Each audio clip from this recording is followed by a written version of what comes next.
ご視聴いただきありがとうございます。どこにでもいるサラリーマンのあずぱんです。今回のテーマは腕時計が欲しいか必要かについてです。腕時計って本当にたくさんありますよね。ロレックス5本を含む6本の腕時計を保有している私が欲しい時計と必要な時計について話をしてみたいと思います。次に買いたい時計の候補を自分のラインナップを見ながら考えていきます。しっかりと自分の中に落とし込んでから店舗訪問する予定です。最初の訪問は4月末頃になりそうです。定期的に訪問する予定なので、状況を共有していただける方はぜひチャンネル登録をお願いします。買い物に行くとき、何を買うか決めてから行きますか？お店に行ってから買うものを決めますか？例えば、夕ご飯の材料を買いに行く場合、夕ご飯を決めてから買いに行く人もいれば、お店で特価の材料を見てから決める人もいます。食べたいものを食べるために買いに行くのか、お腹を満たす必要があって買いに行くのかで、買い物の仕方も変わってくると思います。夕ご飯を決めてから買いに行く人は、食べたいものが決まっている状態なので、必要な材料がなければ他の店にも行かなければなりません。一方で、お店にある材料から夕食を決める場合は、効率はいいですが、食べたいものが食べられないかもしれません。面白いのは、お店に行ってから夕食を決める場合は、そもそも食べたいものを考えていないので、食べたいものが食べられないという状況を避けることができます。高級腕時計の購入で難しいのは、店に行って在庫があるもので決めてしまっても後悔してしまうことです。特にロレックスは一度に提案してもらえる時計に限りがあります。ほとんどの場合が1本で、複数本提案してもらえる機会は少ないです。短い期間で何本も購入できるものではないため、別のコレクションにしておけばよかったと後悔することもあります。私の場合ですが、高級腕時計の購入を検討する際には、必要な時計リストと欲しい時計リストを分けて考えています。リストと表現しましたが、品番や価格をメモして日常的に更新するような形ではなく、手帳にコレクション名をメモする程度です。一時はパソコンでリスト化をしていたのですが、どのブランドも毎年新作が発表され、価格も改定になるので途中でやめてしまいました。リストは毎年4月頃に更新するようにしています。主な理由は新作発表の時期だからです。自分のリストに新作を入れるか考えるようにしています。また、会社でのポジションに変化がある時期でもあります。このタイミングでメインで使っている時計を交換したりしています。あとは、新しい時計を購入したタイミングですね。自分が持っている時計のバランスを見て、新しい時計の候補を考えるようにしています。必要な時計リストにメモしていたのは、ビジネス用とプライベート用と冠婚葬祭用です。実運用上は1本でも問題ありません。最初はグランドセイコーのクォーツ1本で困ることはありませんでした。今はビジネス用がデイトジャスト41、プライベート用がサブマリーナ、冠婚葬祭用をグランドセイコーにしています。というわけで、今は揃っているのですが、2つのコレクションがメモに残っています。1つはデイデイトです。もう1つはチェリーニ、今の1908ですね。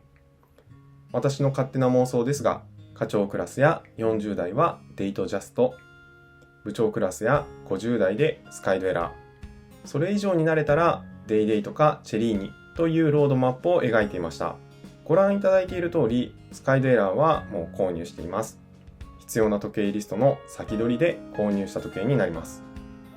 リスト作成当時は5年おきに時計の購入をする予定で作っていたのですが、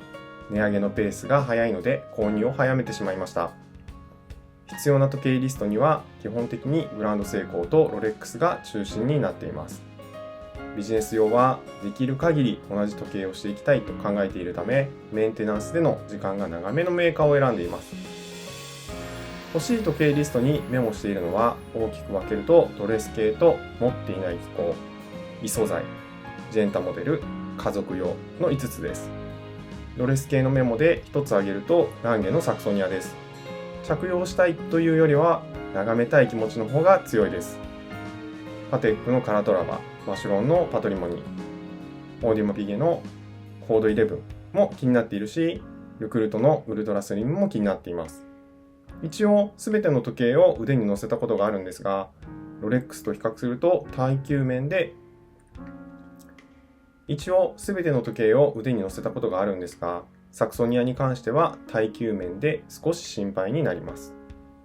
腕時計は着用前提で購入を考えているので、仕事柄工場に出入りすることを考えると、ドレス系の購入が後回しになってしまいます。1908が発売されたことにより、両方を満たす時計が出てきたのは私にとっては嬉しい出来事でした。持っていない機構で一つ挙げると、カンパノーラのコンルリです。6本も腕時計を持っているのに、ムーンフェイスは1本もありません。三大複雑機構も必要がなくても手に入れたいとは思っています。それを一度で手に入れられるならと思ってメモしていますが、機械式でないので優先度は低い状況です。ロレックスで考えると正規店での購入は難しくなりましたが、ヨットマスター2も実はメモに入っていました。デイトナ購入以前は店員さんともよく話をしていました。店員さんからやんわりやめておきましょうと言われたモデルでもあります。それ以外にもパーペチュアルカレンダーを考えているんですが、 IWC のポールとギーゼでも300万円を超えてくるので少し難しいと思っているところです。異素材で一つ挙げると、ウブロのクラシックフュージョンセラミックモデルです。私が保有している時計はほとんどステンレスです。メンテナンス費用のことを考えると、金無垢にはなかなか手が出せません。毎日時計をしていると、ステンレスといえどもどんどん新しい傷ができてきます。セラミックの時計は傷がつきにくいと聞いたので、日常使いしやすいかもと想像しています。シャネルの J12 でセラミックを知ったのですが、クラシックフュージョンの方がビジネスは使いやすいかなと思っています。チタンも傷がつきにくいと聞いたので、ロレックスのヨットマスター42も気になり始めました。金額面では少し厳しいですが、オイスターフレックスも傷が気にならないのではないかと考えています。いずれにせよ情報不足な部分があるので、これからブティックに行って確認が必要だと思っています。ジェンタモデルでメモしているのはパテックのノーチラスです。私が時計好きになった当初は300万円ぐらいだったと思います。今となっては家を買うより高くなってしまいました。